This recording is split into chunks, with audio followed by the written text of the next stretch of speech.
Uncle, क्या आपको लगता है कि हम अपने मम्मी पापा को ढूंढ लेंगे? बाइबल हमें बताती है कि कभी ना डरो, सिर्फ ईमान रखो। मैं उन्हें ढूंढने में तुम्हारी मदद करूंगा, लेकिन खुदा पर भरोसा रखो। मैं अपने खौफ से छुटकारा पाने की कोशिश कर रहा हूँ। मैं खुदा पर मुकम्मल भरोसा रखना चाहता हूँ। घबराओ नहीं जोशुआ, हमारा खुदा अजीम है जो हमेशा हमारे दिलों पर नज़र रखता है। कोई भी चीज़ हमें उसकी मोहब्बत से जुदा नहीं कर सकती। मैंने पुराने कोड पर नए पेवंद के बारे में तमसील से बहुत कुछ सीखा है। प्लीज हमें और बताएं। अच्छा मेरे दोस्तों, मैं पहले तुमसे कुछ पूछना चाहता हूँ। अब गौर से देखो। जोशुआ, क्या तुम इसमें साफ पानी भर सकते हो? याद रखना, मुझे कीचड़ वाला पानी नहीं चाहिए। हाँ, लेकिन मैं ऐसा कैसे कर सकता हूँ? इसमें तो गंदा पानी है। जब तक तुम इस गंदे पानी को बाहर नहीं फेंकोगे और बोतल को खंगाल नहीं लोगे, तुमको साफ पानी नहीं मिलेगा। तुम समझ गई angel. God bless you uncle. इसी तरह ईमान और खौफ हमारे दिलों में एक साथ नहीं रह सकते। हमें इन तमाम चीज़ों से छुटकारा हासिल करना चाहिए जो हमारे ईमान को रोक रहे हैं। Thank you uncle. अच्छा, तो मैं तुम्हें एक तमसील बताता हूँ जो यीशु ने यूहन्ना के शागिर्दों को एक पुराने कोड पर नए पेवंद के बारे में बताने के फौरन बाद बताई थी। वाओ, एक और तमसील।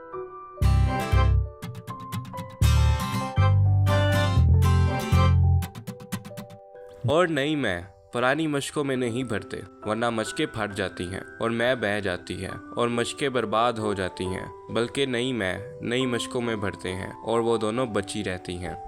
अब मैं यीशु की हिकमत को देखना शुरू कर रहा हूँ। जोशुआ, तुम्हें क्या सीखने को मिला है? कि मुझे इस खुशखबरी को हासिल करने के लिए ताज़ा दिमाग की ज़रूरत है जिसकी यीशु ने तालीम दी थी। तुम समझ गए लड़के।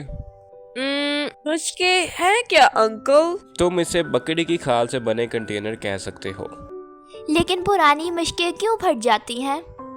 तुमने देखा कि यीशु के ज़माना में लोग मैं बनाने में माहिर थे। वो जानते थे कि नई मैं गैसों की तरह फैल जाती है और नई मश्क में ये सलाहियत है कि वो मैं के साथ फैल सके, जबकि पुरानी मैं पहले ही फैली होती है और उससे ज़्यादा नहीं फैल सकती। इसलिए जब उसमें नई मैं भरी जाती है तो उसमें गैसों के लिए जगह नहीं रहती और वो फट जाती है।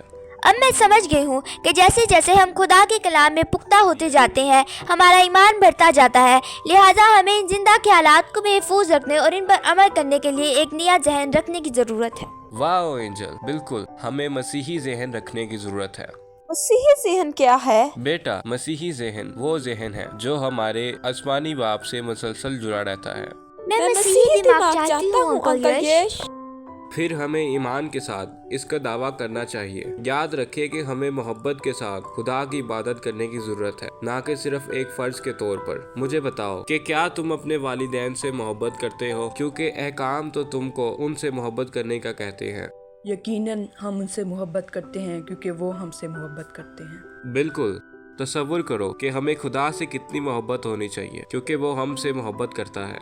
इससे कोई फर्क नहीं पड़ता कि हम जो भी हैं या क्या करते हैं। तो आओ हम मसीही जहन रखने की कोशिश करें, एक ऐसा जहन जो मोहब्बत, रहम और माफी से भरा हुआ हो, एक जहन जो हमेशा खुदा बाप की मर्जी पूरी करने के लिए तैयार हो। हम सब नई मशक बनने की कोशिश करेंगे जब तक आप हमें नई मैं से बढ़ते रहेंगे। वेल डन मेरे बच्चों।